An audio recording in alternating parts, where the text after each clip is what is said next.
there, sweetheart. This pretty girl is Mabel, and Mabel is lacking some self-control. And so we're going to work on different exercises to teach her how to have a little bit more discipline and self-control.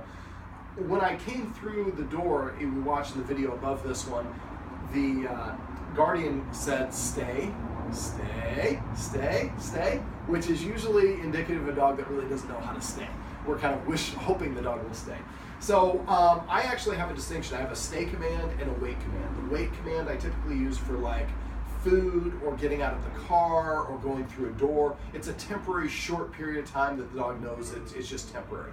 My stay, the dog should stay until given a release word. And I use the word break, and I use a hand signal too. I have treats in this hand, but normally I go like this and just pull it apart and say break. So I have to give the dog a break. It cannot auto-release itself. Shouldn't auto-release itself on the wait either. But these are going to help the dog develop more self-control. Now, most people teach the stay, try to do it all at once or do it very incomplete. And it is a really powerful command if you practice it right, because especially here we have a situation where the guardians have a young child in the house. Sometimes the child is going to get into trouble and the guardian needs to rush off and make sure the child stays out of trouble. Well, Mabel will use that opportunity to grab some socks or underwear or anything else she's not allowed to have and then run outside because that attracts the attention of the guardian.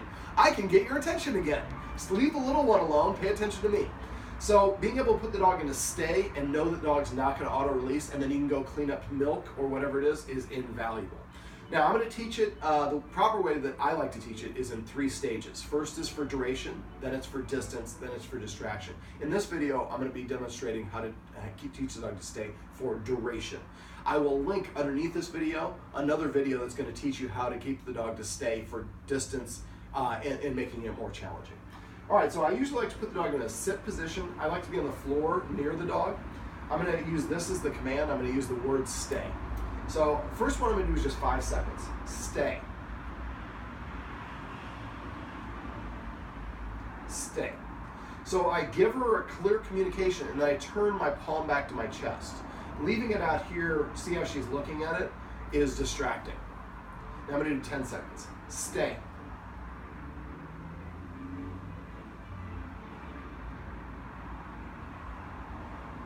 Stay. She has good focus. Now she can look around. She doesn't have to stay looking at my face because eventually we're going to do this when we go out of the room and she has to stay put. So all I want her to do is to stay in the position. Now I'm going to do 15 seconds.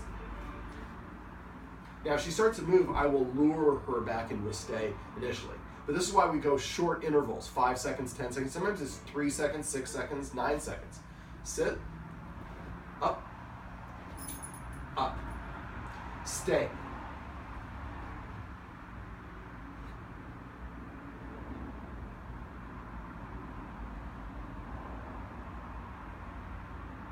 Stay. Do 20. Stay.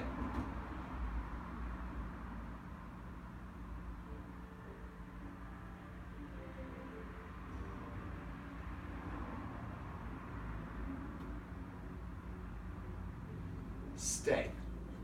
Now, sometimes when I do the break, I'll do like this. Break. So she knows that we're done and she gets up and moves away. Now, she moved from a sit into a down.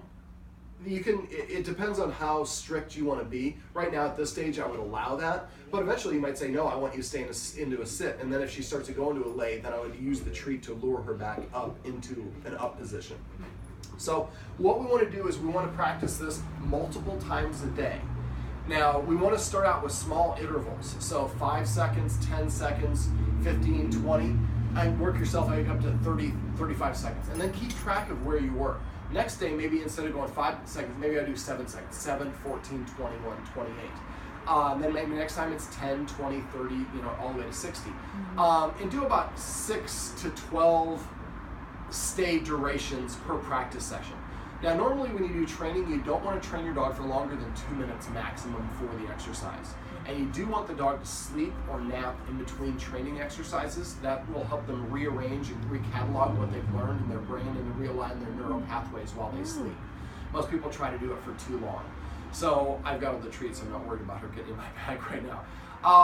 So when you're doing this, try to do this multiple times throughout the day. The stay is something you really is a cumulative skill. You really have to build up to it. Now, what will throw you is some people are just doing the duration, and then your daughter will spill something, and you're like, stay, and then you go clean it up, and then you come back in the room, and the dog's still staying. You're like, wow, she's got it down. It's residual. You can get away with a little bit temporarily, but don't push it. You want to make sure the dog does not auto-release, which means getting up on its own accord.